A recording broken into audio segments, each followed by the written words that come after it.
Hey, what's going on, guys? It's Jack, back again with our latest update to the 10.2 PTR, and over this, we're going to be going over all the healer changes and what they mean thus far. Starting off with Resto Druid, they fixed an issue, funny enough, where your F-Low was slaying Grove Guardians, which just goes to prove that everybody hates the trees. Wild Growth has their mana cost reduction from 4.4 to 4%, regrowth 3.2. And so this is kind of interesting that this ongoing tuning is happening for mana when they were talking about making sure that mana matters more. They did nerf Rashok on PTR, so even healers doing PTR testing with Rashok, we're still running with a worse mana trinket than they have today. So it's actually kind of cool to see that ongoing tuning, because this is going to happen for the next, 4 or 5 weeks or so. Having some of the tuning for abilities getting moved up or down.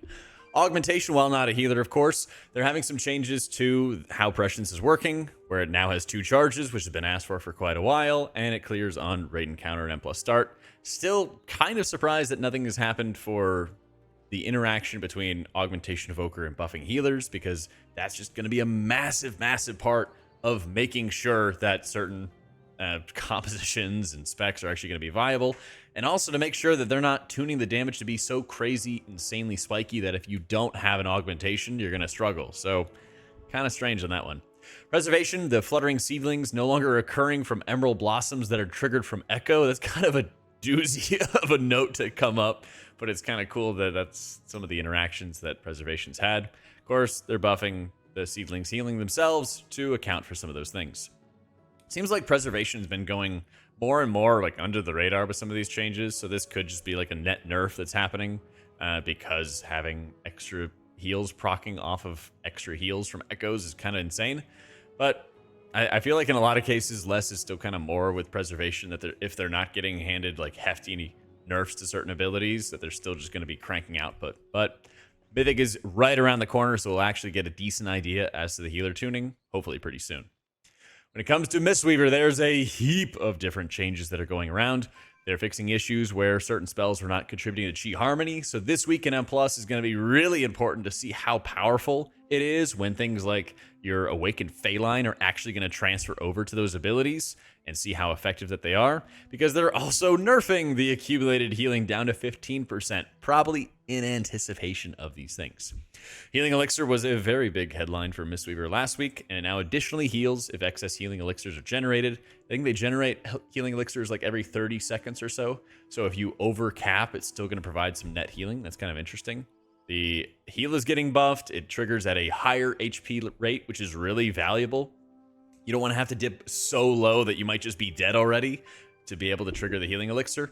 And to respond to healing elixir being automatic, they also are massively buffing the healing out of Expel Harm so that you can have active control over this personal self-heal that you have. Also, buffing the damage and the range of the damage as well to be able to further compensate.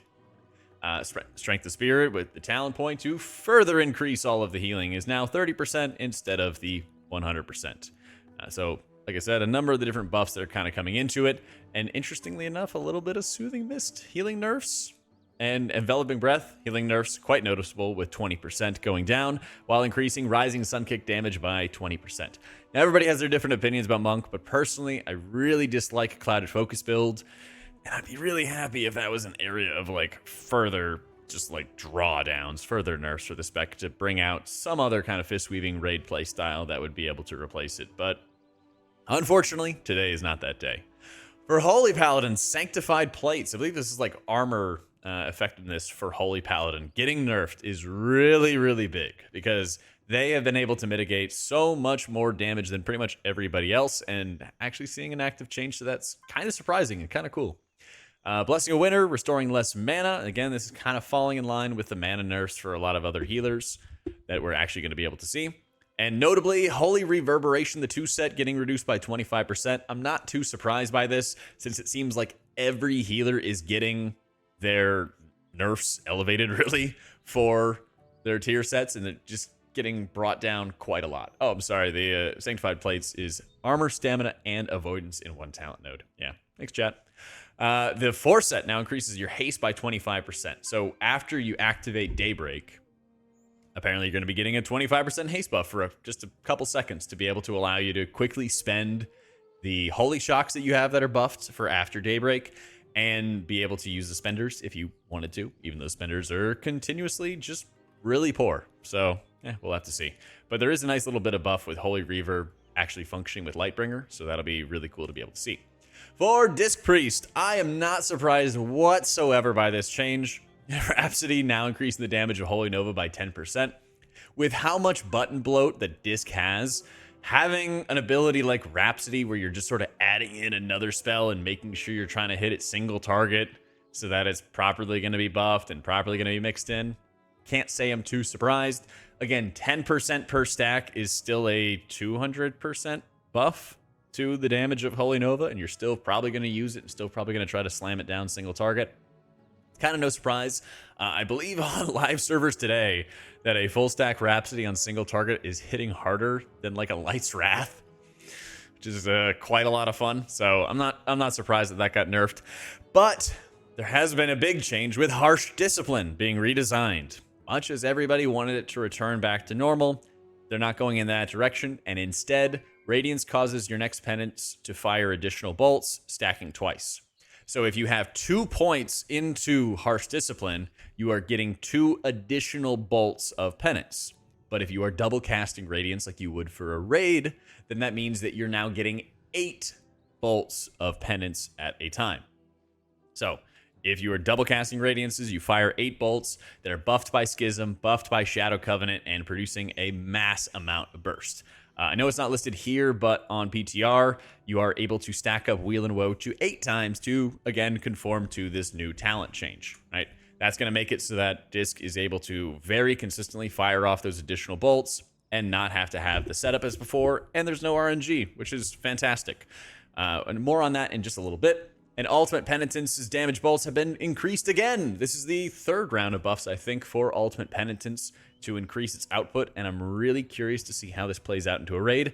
But I'm also a little bit concerned because I don't want to have so much power. It's good to make sure it's buffed and strong, right? But I am concerned about how much strength and power is going to be attributed to this ability, because if too much is attributed to it, then it becomes a Boon of the Ascended situation where your other spells are like nerfed to compensate and to make sure that it feels strong. So this is something I'm going to keep an eye on, but I am glad that they're continuing to tune on it and continuing to be able to look at it. When I've been spitballing some ideas for Disc talents, I think Void Summoner in a raiding environment in particular to force your Shadow Fiend to a 1.5-minute cooldown seems really powerful. And while this is far from set in stone, I think there's a lot of tension building with the talents where Harsh Discipline once again feels good to utilize, which means there's additional tension between going after Aegis or Blaze and Wheel and Woe type talents. When would you want to have all these extra atonements with Ultimate Penitence? Having consistently greater amounts of bolts coming out is also going to mean more cooldown reduction for Ultimate Penitence, making the 2-pointer for Heaven's Wrath feel a little bit cheaper as a result, since you're getting more penance bolts out on a regular basis.